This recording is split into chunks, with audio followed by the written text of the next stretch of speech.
Have you ever been in a situation where someone disrespected you and you just stood there, unsure of what to do? Maybe you walked away, stayed silent, or even laughed, pretending it didn't bother you. But deep down, you felt hurt, undervalued, or even angry. We've all been there. Disrespect can come in many forms. A rude comment that catches you off guard, dismissive behavior that makes you question your worth, or someone who outright treats you like you're invisible. It's a punch to the gut that leaves you feeling small and powerless. In those moments, it's easy to freeze up. Our minds race, trying to figure out the right way to respond. Should we say something? Will it make things worse? But here's the thing, silence often speaks volumes. When we let disrespect slide, we not only diminish ourselves in that moment, but we also risk inviting more of it in the future. That's why one of the most important things you can do is address disrespect immediately. Now, let me be clear. Confronting disrespect doesn't mean resorting to aggression. It doesn't mean yelling, calling names, or trying to hurt the other person. It's about standing up for yourself with confidence, clarity, and respect. It's about setting healthy boundaries and letting the other person know that their behavior is unacceptable. In this video, I'm going to share with you 3 powerful steps to confront disrespect with grace and strength. The first step to confronting disrespect is to acknowledge it. Don't let it slide. Don't pretend it didn't happen. When someone disrespects you, address it in the moment. This might feel uncomfortable at first, especially if you're used to avoiding confrontation. But remember, you deserve to be treated with respect. Think of it like this. If someone bumps into you on the street, you would naturally say something, right? It's a simple acknowledgement that something happened that shouldn't have. The same principle applies to disrespect. Be direct and specific. For example, you could say, "I noticed you just interrupted me while I was speaking." That's disrespectful. Or, "That comment you made about my work was unnecessary and rude." The key is to be calm, clear, and assertive. Sometimes that's all it takes for someone to realize the impact of their actions. Other times, they might downplay their actions or make excuses. You have the right to feel respected. Acknowledging disrespect is a powerful act of self-care. It's about honoring your feelings and setting a standard for how you expect to be treated. And trust me, the more you practice this, the easier it will become. You'll develop a confidence that commands respect, and people will start to think twice before disrespecting you. Now, acknowledging disrespect is an important first step, but it's equally important to set clear boundaries.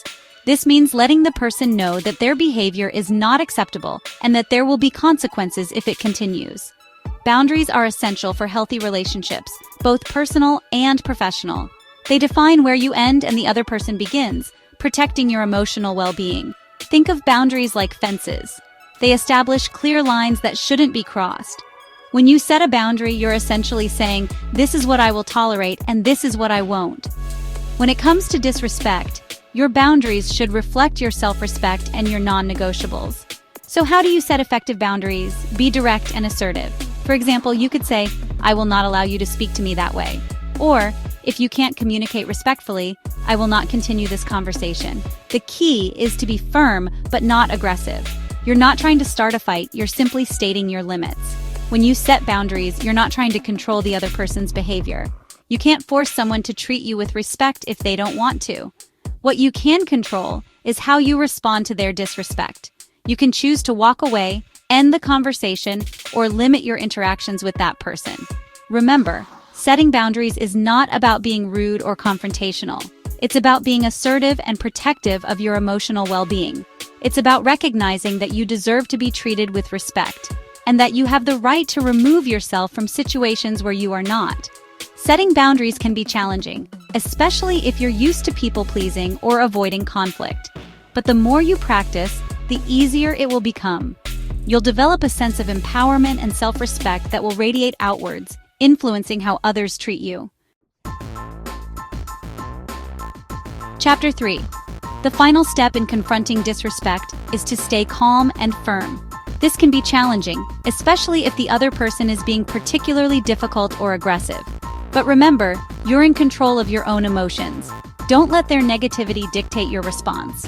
When you remain calm, you're not giving them the power to upset you further. You're showing them that their words and actions don't have the desired effect.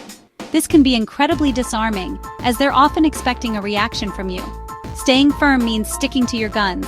Don't back down from your boundaries. even if the other person tries to guilt trip you, manipulate you, or minimize their actions. Remember, you deserve to be treated with respect, and you've already made it clear what that looks like. If the person continues to be disrespectful, despite your attempts to address the issue, it's perfectly acceptable to remove yourself from the situation. You can say something like, "I'm not going to continue this conversation if you can't be respectful," and then walk away. You can also set time limits for interactions. For example, if you have a colleague who tends to be disrespectful, you might say, "I'm happy to discuss this with you for the next 10 minutes. But after that, I need to get back to work." Remember, you're not obligated to endure disrespect from anyone. Sometimes, the most powerful thing you can do is to walk away.